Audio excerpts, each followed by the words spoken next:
What's going on, everybody? Welcome back to LSUUUVAL. I was privileged enough to have my first interview today with head football coach at St. John's University, Gary Fasching, coming off a tremendous 2019, and just had his left tackle, Ben Bartch, selected in the fourth round by our Jacksonville Jaguars. So he's going to give us his thoughts on Ben, as well as his thoughts on how well their 2019 season went. His love for D3 football. Me and him have a connection that we both coached at our coaching. I coached at my alma mater a couple years ago. It's where I got my start, and he is currently coaching at his alma mater where he played college ball. He's also going to talk about his expectations for the team in 2020, and he's going to talk about how he's keeping his guys on track academically and physically for the season, even though they're apart right now. So, unfortunately, due to some technical difficulties, you can see me there at the top in my Jags gear, and to the right, you can see my name there, Joshua Hester. But unfortunately, my questions don't come through on the audio. Not sure what happened. It was my first run at an interview, but you can hear Coach loud and clear. So I'm going to do this voiceover video to where you can hear the questions and then be able to get Coach Fasching's thoughts. So we're going to start with the first couple of questions. First thing I did was I congratulated Coach on a tremendous season. St. John's went 12-2, MIAC conference champions, national semifinalist, one game away from the big dance. He's going to talk about his love for D3 football. I played D3 football, so did Coach, so we have a connection there again. And now he's the head football coach, obviously, at the D3 level. And then he's going to touch on his expectations for 2020 before he gets to how he's keeping track of his guys. So first things first, here is Coach Fasching with his thoughts on the 2019 season. Well, I appreciate it. Yeah, it was a fun season, great group of guys. We had along with Ben Bartch, we had four other offensive linemen, senior offensive linemen that kind of paved the way for us. We had a great quarterback in Jackson Erdman and a number of good skilled guys on the offensive side of the ball and on the defensive side of the balls. So it was kind of expectations for us. We thought we had the talent to be really good, and we were disappointed that we came up one game short of the championship. But we set our sights on next and move on.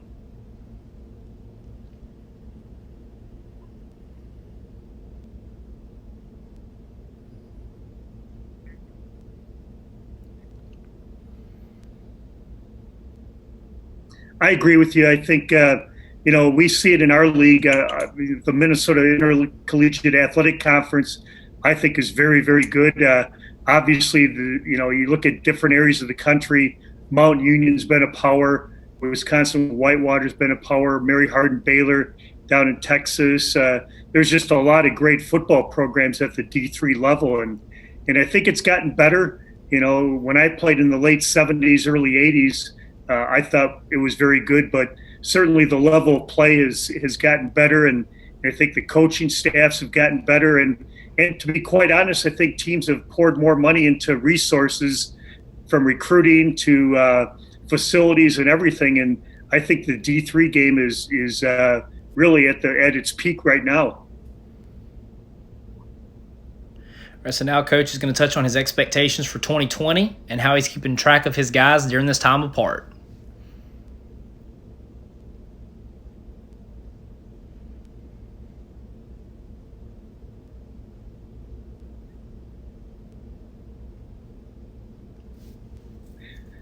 Well, it's an honor for me. When I graduated from St. John. First thing, though, Coach is going to touch on what it means to be the head football coach at his alma mater of St. John's University, and then he'll get into expectations for 2020 and how he's keeping up his guys during this time apart. I went on and coached at the high school level for 14 years, and fortunately had some good success there, won a couple of state championships. And our longtime head coach here, John Gallardi, who is the winningest coach in all of Division III football, hired me away from there, and I became an assistant for him for 17 years. And really got an opportunity to work with some great coaches. Himself and Jerry Hogan, who's still our defensive coordinator, has been here for 45 years. And so when the opportunity came when Coach Gallardi retired, I had positioned myself where I thought I'd have a shot at it, and there were obviously some great candidates, but to be given the task of running the football program, and especially the kind that we have here at St. John's, was was a great honor. And I every day I wake up knowing how grateful I am, and to have the ability to go out and coach, and to do it at a place like this. I can't think of anything better.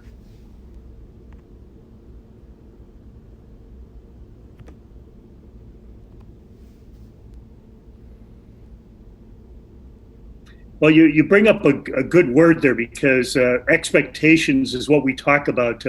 I know a lot of schools, they'll at the beginning of the year they'll list all their goals, and we've never listed goals or anything like that.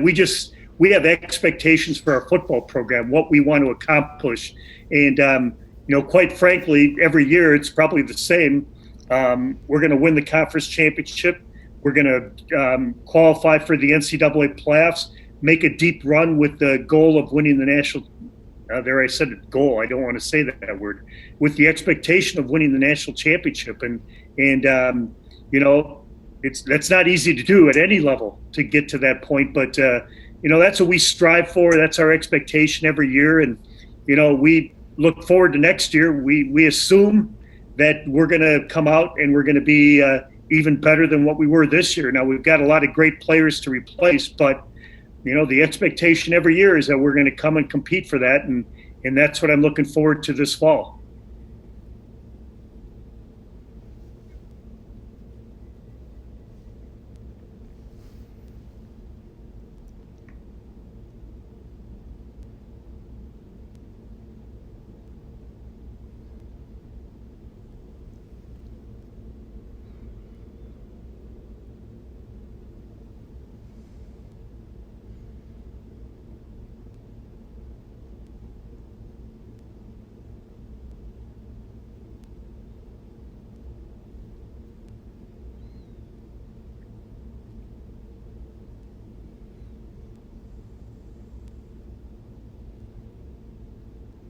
And that's the tough part, and we're no different from everybody else. Everybody's in the same boat.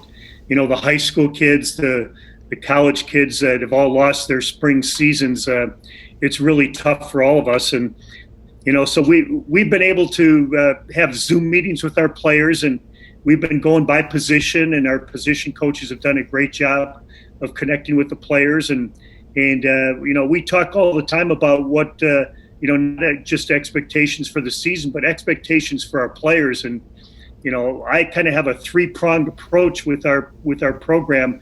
And I tell our guys, our number one thing is to be great in the classroom. So that's a never-ending thing. That's something we talk about all the time. Our second thing is be great in the community.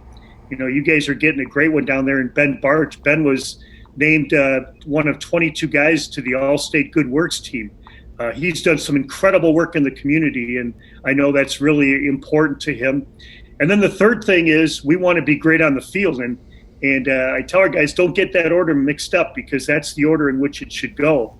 And, it seems that it works, and our guys, they grasp that, and they take great pride in being great in all those areas. And I think that makes our football program whole. I think it's, one of the things we're trying to do is we're trying to build men. We're trying to build leaders.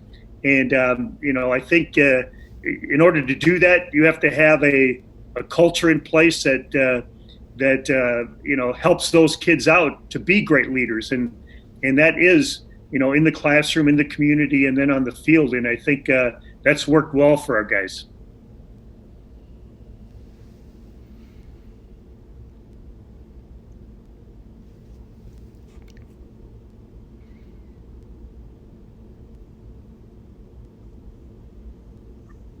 Yep.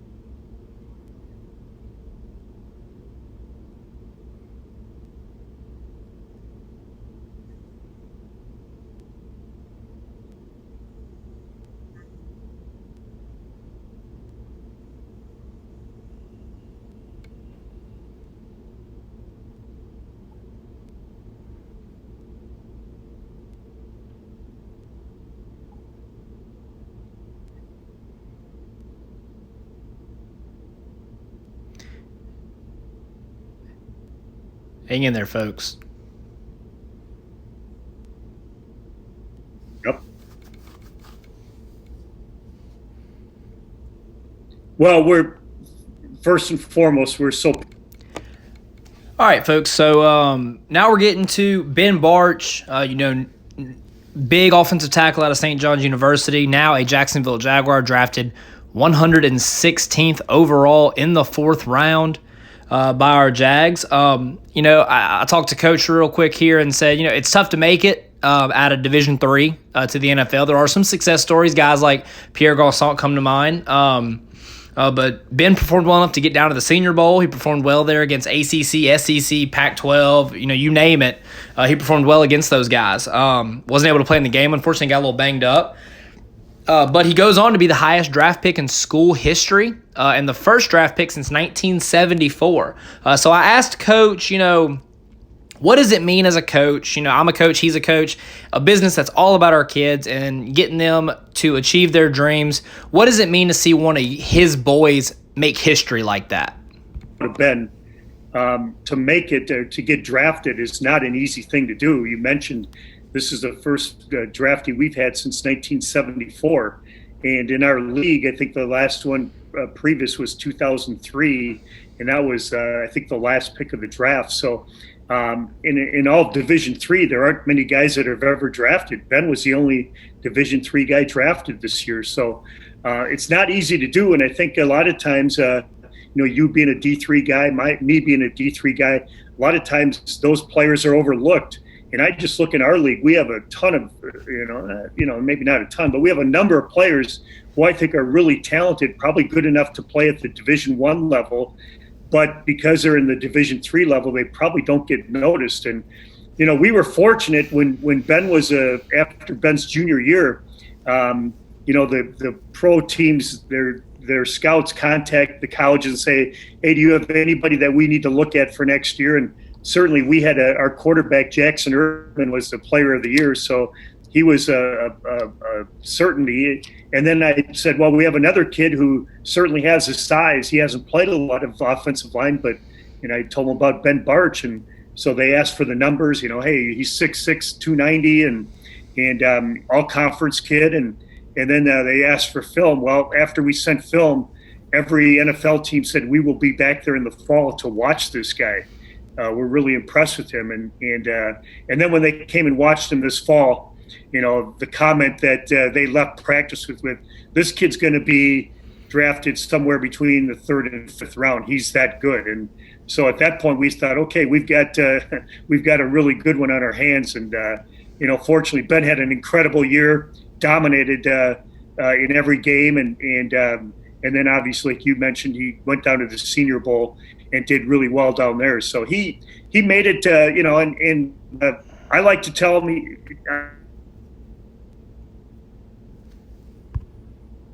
we had a little bit of gap here with audio being out on both ends, but it'll be back shortly if you'll just hang with us, guys.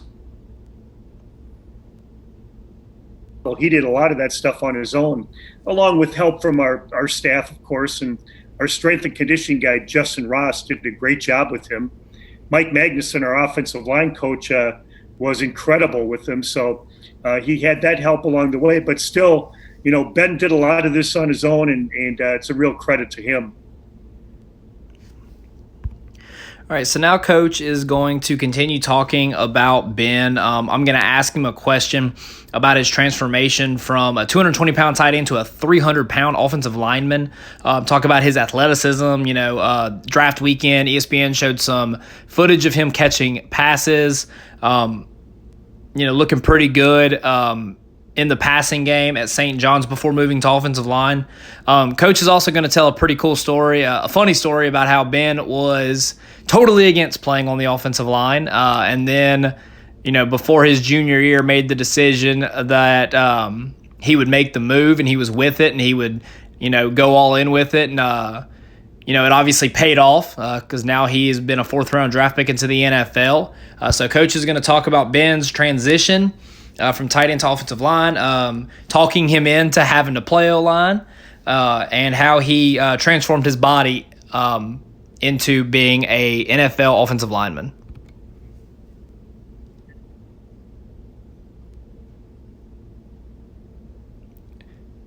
Coach's response will start in just a second. These technical difficulties will get better and better as we put these videos out.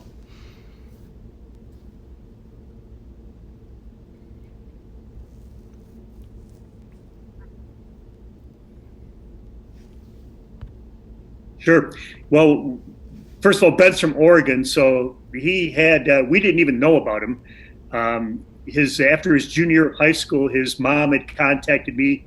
They have a cabin up in northern Minnesota that they came up to during the summers, and she said,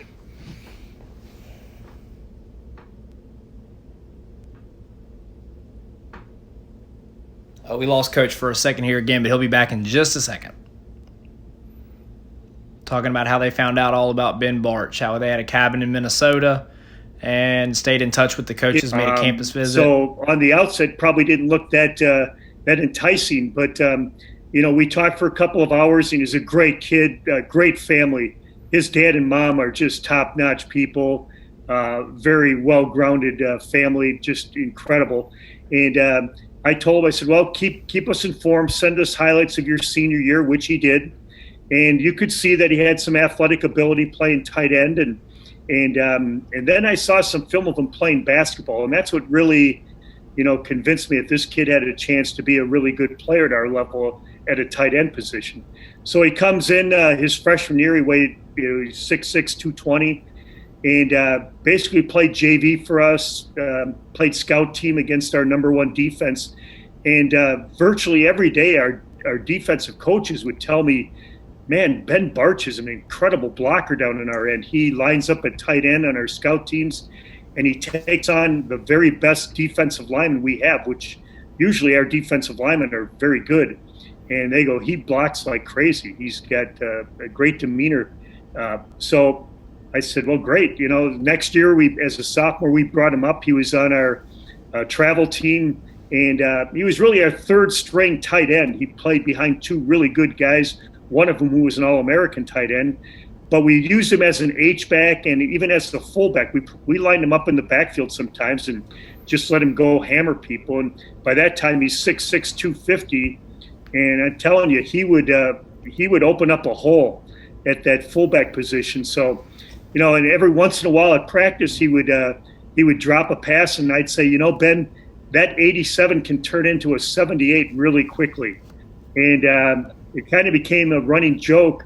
And then after his sophomore year, Cole Heckendorf, our offensive coordinator, and myself kind of told him, Ben, a move to the offensive line would be really good for you. Well, he didn't want to do it like every kid, hey, what would you rather do, catch touchdown passes or block up front? So he kind of, didn't pay much of attention to it. And that spring, he came and he had a good spring. Our starting tight end was also a baseball player, so he was playing baseball. So Ben got much of the reps at the time. And at the end of spring practice, we have an evaluation, and we sent our evaluation to Ben, and it said, you're going to be probably our third tight end. We're going to use you a lot as a blocker, and every now and then you'll catch a pass, but realistically, you could be a starter for us at left tackle. We had lost our left tackle to graduation. Ben didn't respond real positively about it, but then about a month later, I was during the summer, June of after his sophomore year. He was down in the weight room. He stayed up at St. John's for the summer, and I ran into him in the weight room, and I said, Ben, I know we've talked about this, but I'm going to say this one last time. I think the best bet for you and for our football team is for you to move to the offensive line. We'll plug you in at that left tackle. From day one, you'll be, our starting left tackle. You have the demeanor to be a great blocker. I think, the ceiling, I think you can really go some places with this. Now, little did I know that I certainly wasn't thinking of the fourth round in the NFL draft, but I thought he could be all-conference, all-American type guy for us. He goes, well, let me think about it. I went up to my office about 45 minutes later. Ben comes up and he goes, Coach, I've decided I'm going to move to the offensive line, and I'm going to be the best offensive lineman in our conference. And from that point on, he weighed 250 at that time. When he came back 2 months later in the fall, he weighed 275 his junior year. He did everything he could. He got in our weight room. He started to lift like an offensive lineman. He watched film religiously of the type of people, of guys in the pros and Division I guys that he knew someday he might be facing, just to get the technique down. And he worked harder than any guy that I've had here at St. John's to put himself in position to be a 4th-round draft pick in the NFL.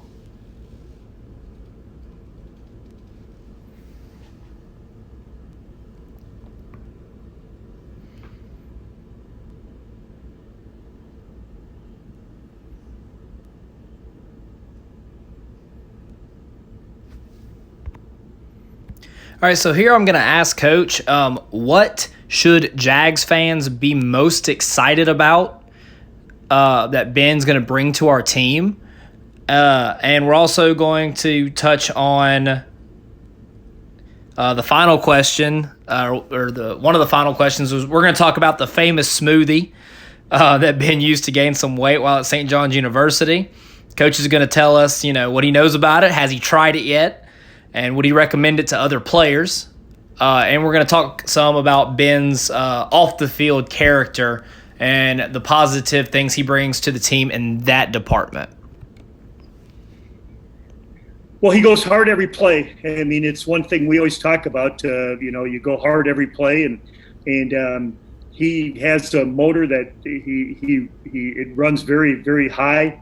He's got great footwork to go with it, which makes him especially attractive as an offensive lineman. And I think that's one of the things that the scouts talked about this fall when they saw him. They said he's got great feet. You can tell he was a tight end, and he was a shot putter and discus thrower in high school. So he's got where he had to use some footwork things. But I really believe that the best thing he's got going for him is he will play hard on every play. He will not give up on a play. He told me a story about when he was down at the Senior Bowl, and he might have told me the name of the player and what school he was from. I don't recall exactly who it was, but Ben during drills and during one-on-ones and stuff was going hard, and this guy comes up to him and says, "Man, why are you going so hard every play?" And Ben goes, "Well, don't you?" And the kid said, "Well, I don't have to. I'm going to be a 1st-round draft choice." Well, that's not how Ben's wired. I mean, Ben's a Division III guy. He's going to prove himself every time. One of the things we always talk about in our program is you got to play with a chip on your shoulder, because you've probably been overlooked by a lot of people, and now here's your opportunity to play football. So we talk all the time about playing with a chip on your shoulder, and I've heard Ben in a lot of the interviews that he's done since he got drafted, he talks about playing with a chip on his shoulder, and I think you're going to see that when he goes down to Jacksonville. He will play hard, and he will be a fan favorite because of that. I commented to Coach here that I thought it was awesome that even after a guy like Ben sees his biggest dream that he's worked so hard for realized by being drafted into the NFL, that chip on his shoulder of being underappreciated maybe as a Division III player hasn't gone anywhere, and we're going to see him bring that chip on his shoulder to Jacksonville, and that's exciting to me as a fan.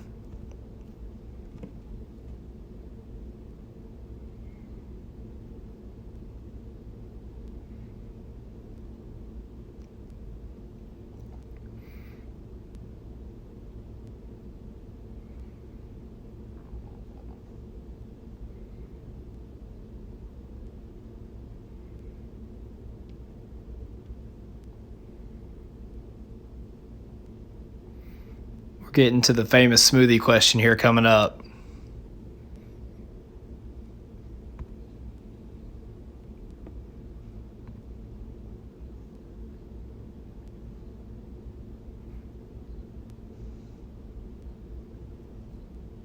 So you don't drink that every morning?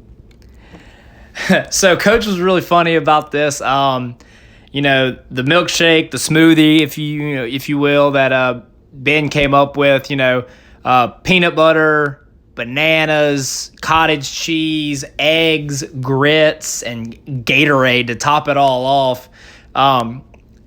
probably the most offensive line way you'll ever hear to put on some pounds and get some calories in. Coach made a funny comment here that about asked me if I didn't drink that every morning, and can't say that I've tried it, but I'll have to try the Bartch special here at the house and share it with you guys.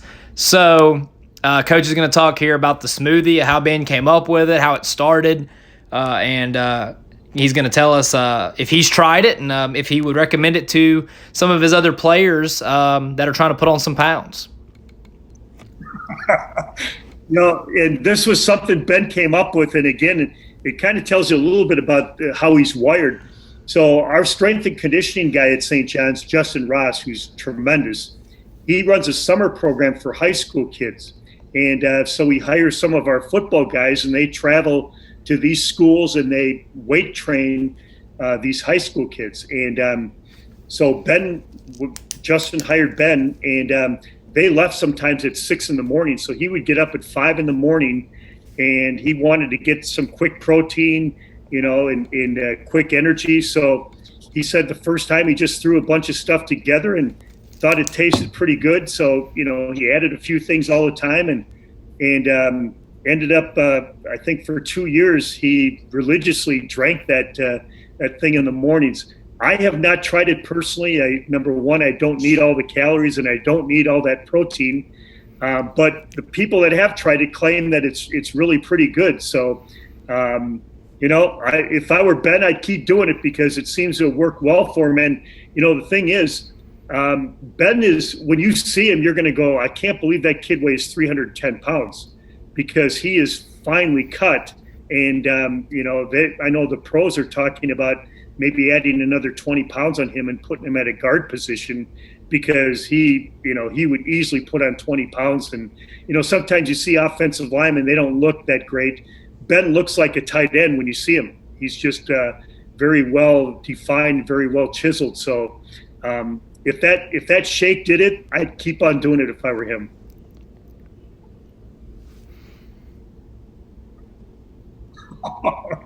Absolutely. That's where we talked there that that shake's got to be the most offensive line thing I've ever heard of.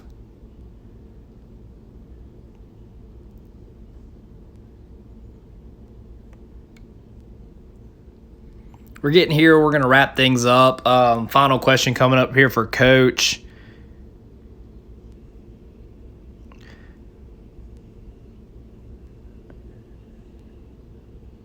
Talking about the character and locker room presence that Ben's going to be.